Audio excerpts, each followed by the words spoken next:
Today's topic, breaking free.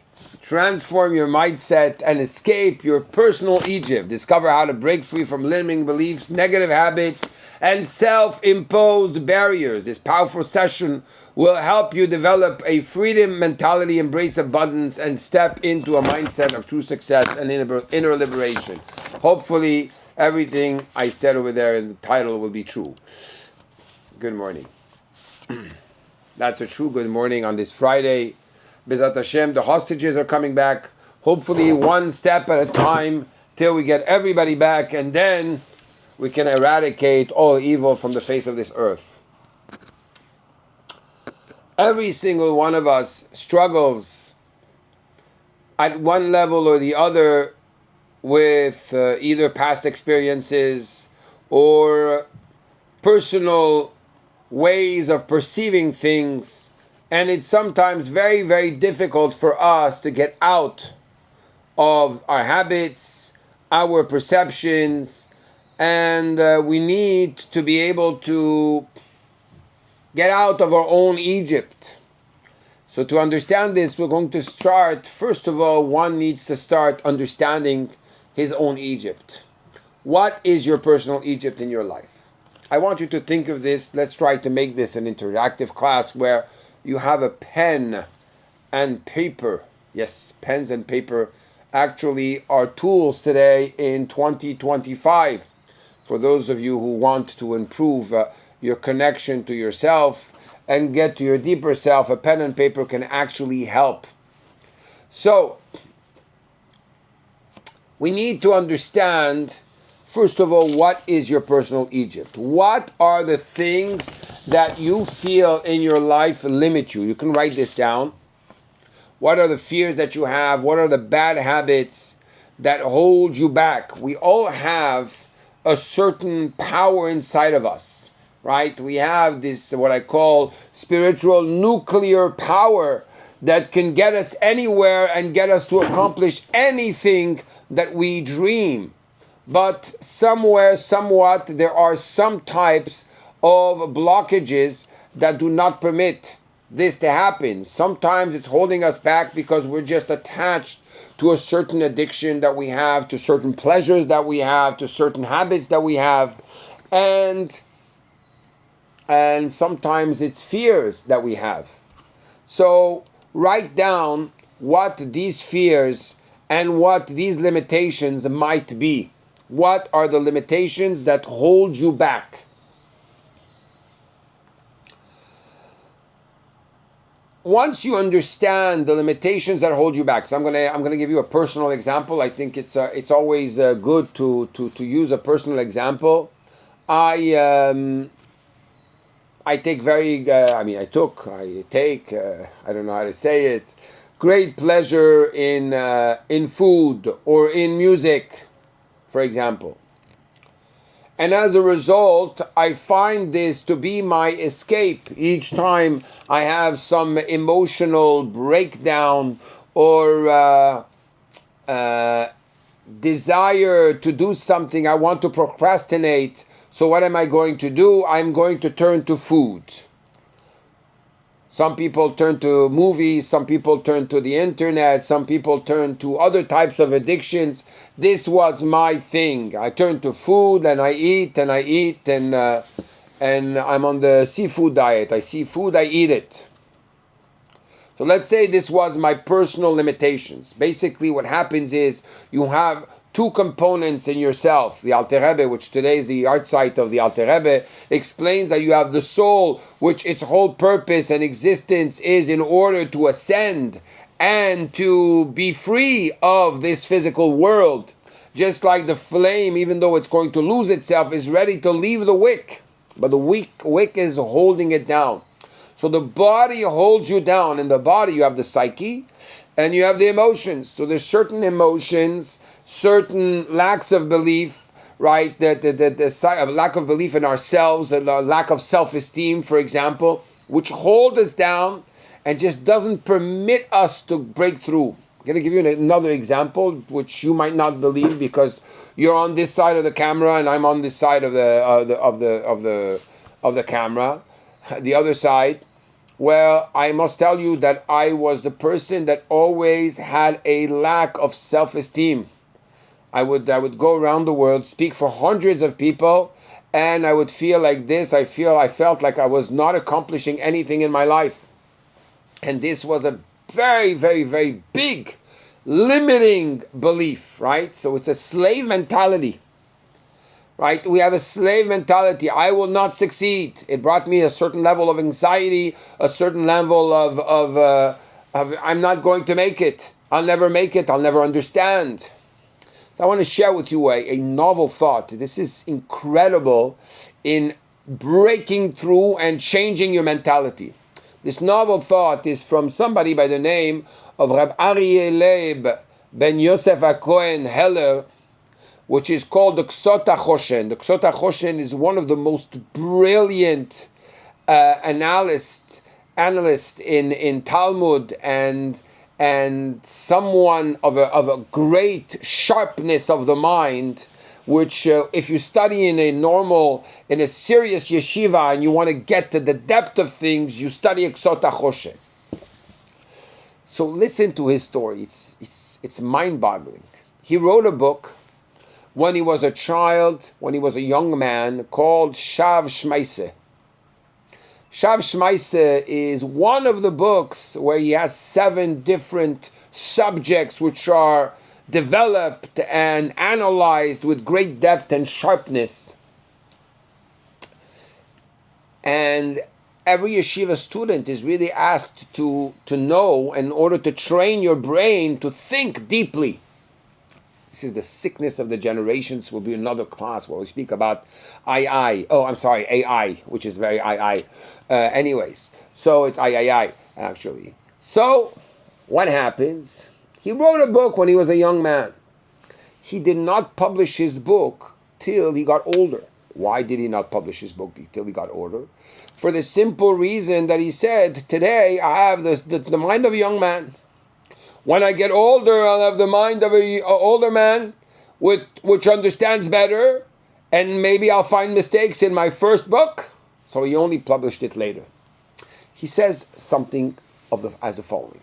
It says that when God created man, it says in the Pasuk, Vayitzer Hashem, God created, uses the expression of Vayitzer, which resembles the word Yetzer, which means inclination. It's written with 2 yuds.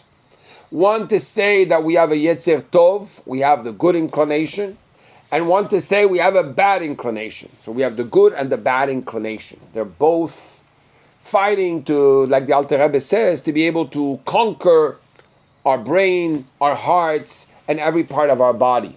Each one wants to be the mayor, the president, and there's a race going on. So what happens? The Talmud says that on the day, it says on Shabbat, Friday, when God created man, Vayitzer, Ve'ine tov meot. God said it was very good. Very good. Okay. Very good. What does that mean?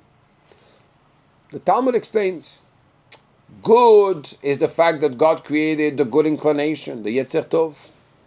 Very good. It's the fact that God created the evil inclination. Now, if you look at this, you say, what are you talking about? The evil inclination is very good. All the temptations I have for food, for lust, for my eyes, my to speak lashon hara, to do things which just follow the pleasures and the natural instincts of the body, that's very good. How is that possible? So, this is the first question Rabbi Heller asks. He asks another question. He says, 1 second, we have another verse. There's a verse from King Solomon that says, Lech chacham limino. The wise heart is on the right, which means that's the good inclination. Lev ksil lismolo. The foolish heart is on the left side. What are you talking about? The foolish heart is on the left side. That's the Yetzer Hara, the evil inclination. But what does it say in the Talmud? We just said a second ago that when God said it's very good, we're talking about the foolish heart. How is being foolish a good thing? That's the question. It's a brilliant question. And he says there's a big problem. What's the big problem? There's a problem when people are superficial in their study of Torah. Somebody that's superficial, somebody that has a good brain. You have these kids that are brilliant. They have a good brain.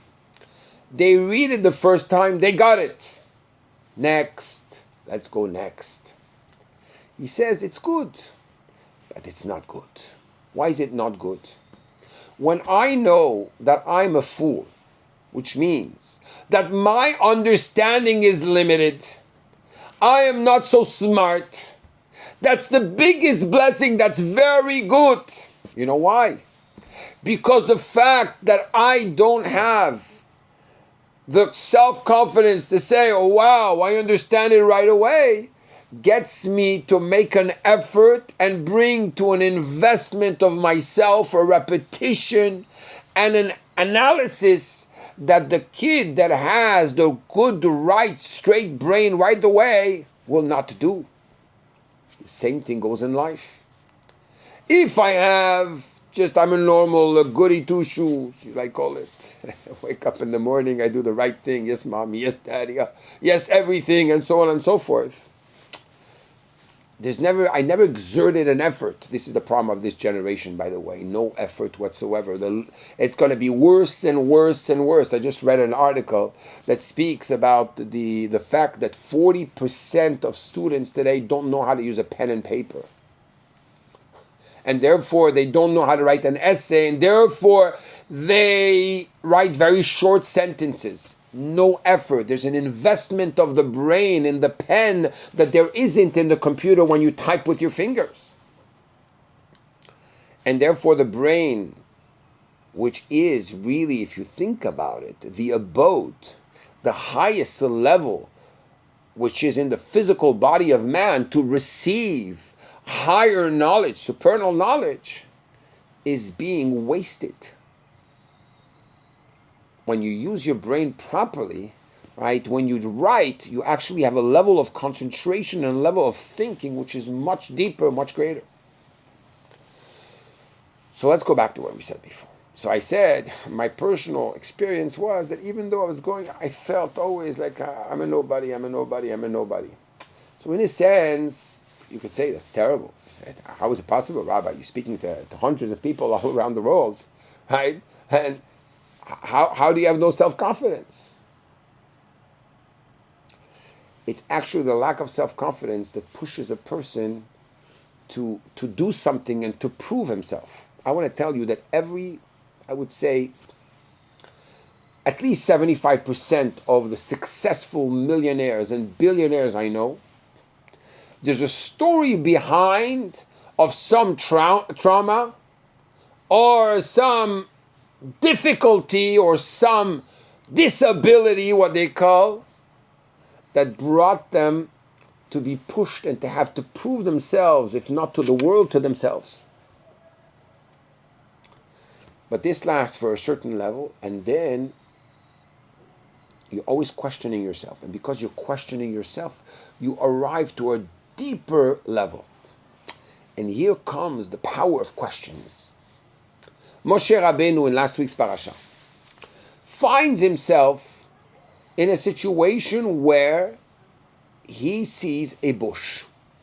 The bush is burning, but it's not being consumed. According to our sages, it's been burning for 7 days. Everybody is busy. Everybody's in their cell phone.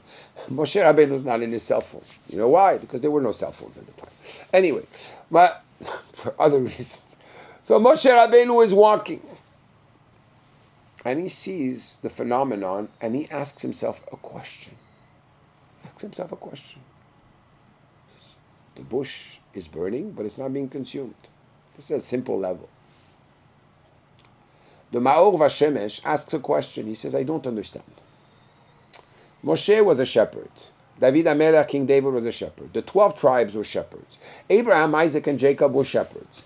Why? What's this job exactly? Why aren't you the CEO of a big company? Why aren't you, why a shepherd? He said, the shepherd, he works with his hands, but his head is free to think. Let me tell you the story of Rabbi Chaim Brisker. Rabbi Chaim Brisker was one of the greatest Talmudists that ever existed. He was able to analyze and dissect a subject in split seconds and get to the core of the issue and the essential difference of opinion between the different parties discussing the discussion.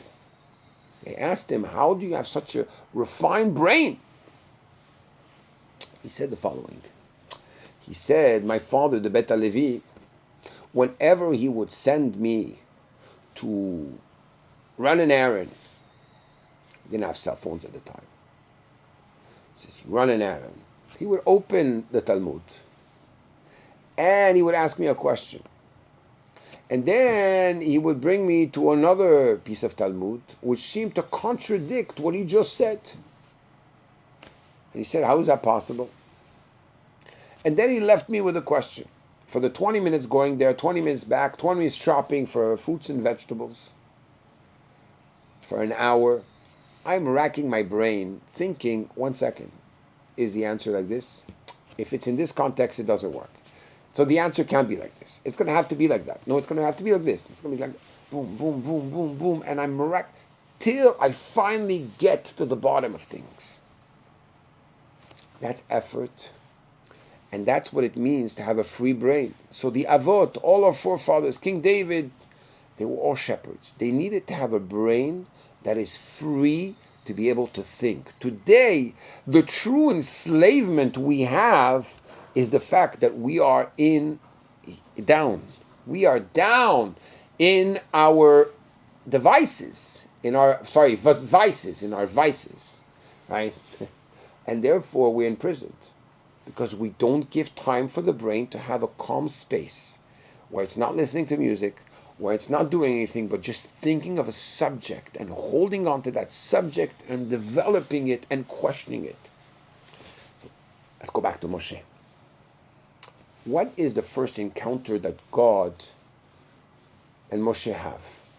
Burning bush. How did this encounter come about? Basically, if you ask the simple question, how did the liberation, when exactly, what exact point you can pinpoint and say, this is the beginning of the liberation of the Jews from slavery? It's the burning bush. If God would not appear to Moses, and Moses would not have freed the Jewish people, God forbid, we wouldn't be here. But what started the burning bush? From God, he was there. I'm here. But you know what the Kotzker Rebbe, or they say, Rabbi Yitzchak Berdichev says, that God is the most polite being. He only goes where he is invited. So here God appears in a burning bush.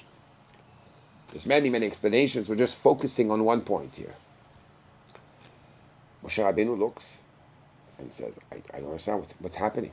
He asks himself a question. Oh, you're asking yourself a question? You're thinking? Okay. You can liberate the Jewish people. And then God appears to him and says, Moshe, Moshe. But the expression is Asurana ver'e et hamare hagadol.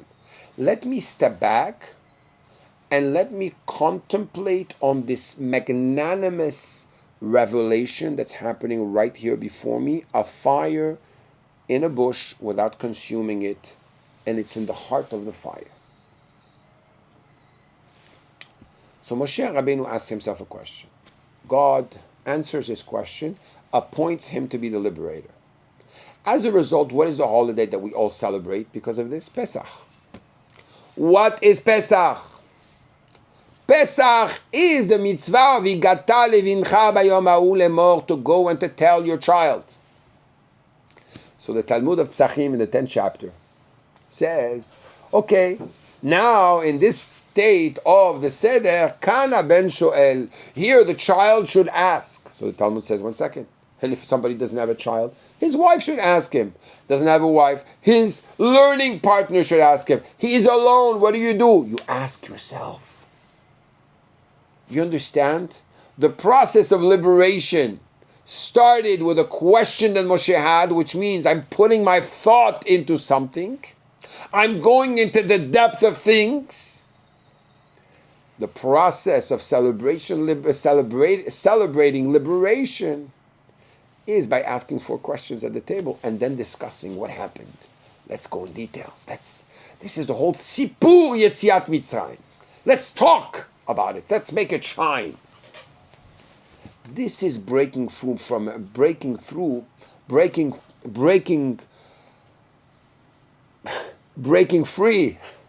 from a slave mentality.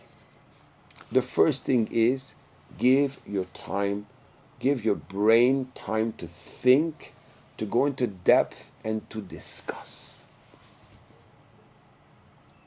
Discuss through a problem. Why? What is the motive? Why do I have this limiting belief? Why do I have this bad habit? I remember my son, he's going to be 18 this week, please God, in good health. When he was 8 years old, he's walking, it's Sunday afternoon, he's coming back from yeshiva. He came back from yeshiva. Oh, I'm hungry. He opens the fridge, he closes the fridge. He opens the freezer, he closes the freezer. He opens the other fridge, closes the fridge. You know the story. And he's repeating, I'm hungry. And then he says, I'm not hungry, I'm bored. Wow. I said, Shlomo, you're right. Why do we run to certain things and these certain things hold us back? Ask yourself this question. What are the things that you are running to that are holding you back from being more of you, a better you? What is enslaving you and not permitting you to actually bring to action these things? So we said before that sometimes a person will have a lack of self-confidence, and actually that's going to push him. A person will have a trauma that's going to push him forward. Sometimes it holds him back. There needs to be 2 things at the same time. Ezehu Ashir, who is wealthy, Samer Bechelko, somebody which is happy with his lot, happy with his portion. I always ask myself, what do you mean? Somebody is happy with his portion, he's never going to be wealthy. You're never going to progress in your life. You're never going to want more. You're never going to do more. So the Rabbi makes a precision of 2 words that people confuse often. There is being happy, which a person, in order to serve God, in order to be successful, it is proven that it's not money that brings happiness. It is happiness that brings money and blessing in every possible regard. When a person experiences joy every moment, everything takes another color. Everything takes another dimension. The whole perspective of life is a different perspective. If I understand that I am in the process of serving God, I didn't get there. I'm in the process of personal growth. Like the Ben Ish Chai says that one day, he gives a parable. He says one day a woman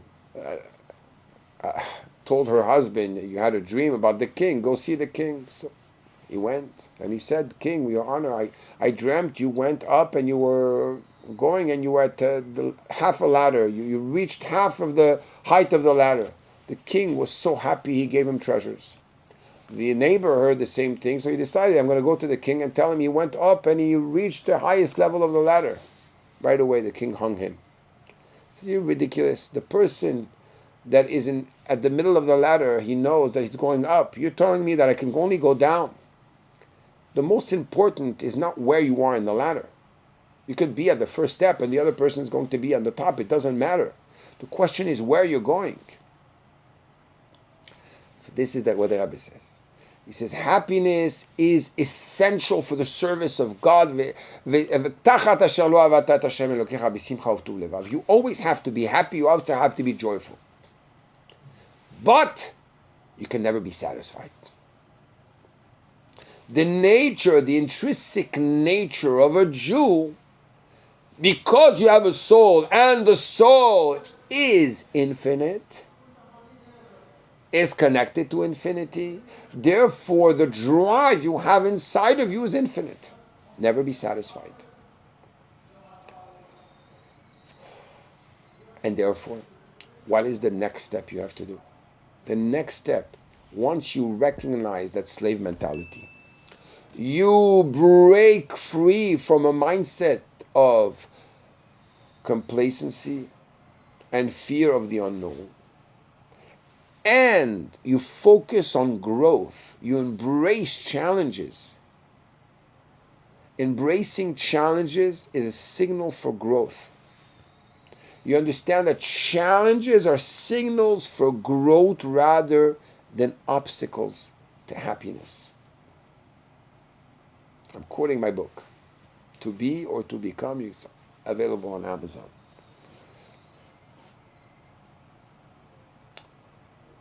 Embrace challenges as signals for growth.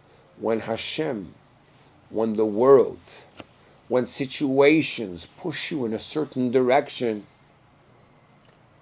stop complaining. Realize that this is a time to step up to the plate. So let's recap. Like this, we have it clear in our mind what we need to do, and this is just the beginning, hopefully, of a series in liberation, in breaking free from limiting beliefs. First, understand what is limiting you. That's number one. What are the five, right? 3 elements, 4 or 5 elements that are limiting you. Start with one. Take it on. Try to think deeply. Start to be a deep thinker. I would do, if I was you, I would take 5-10 minutes a day. Here you could put some music if you want, and write. Write about this. Write as if you're talking to somebody. Start writing. Think about it. Ask questions about it. Go inform yourself about this specific thing that's blocking you.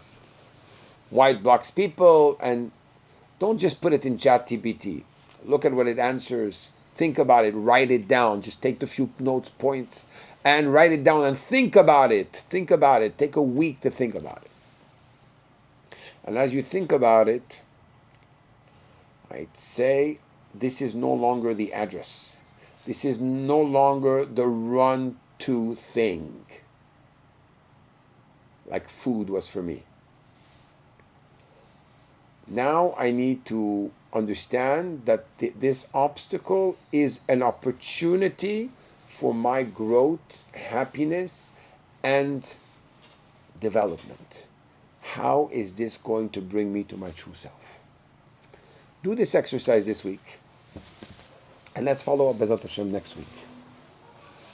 Next week, we're going to tweak this in a different way. I'm going to give you, please God, a deeper level of understanding. I'm giving you, this is a sneak preview for next week's class. See you there. A sneak preview. God created the world. The process of creating the world is a process that's a dual process.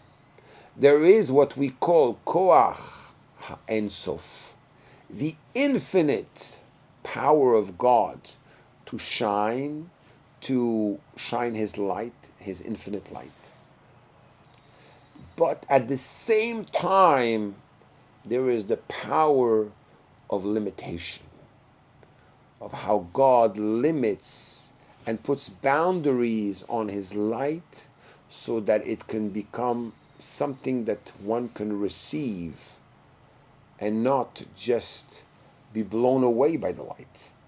So both the power of limitations and concealment and the power of revelation and infinity, both of them emanate from the infinity of God. What does that mean at a personal level? This will be what we'll be talking about next week. To finish off, I would like to bless our soldiers, and Bezat Hashem, bless our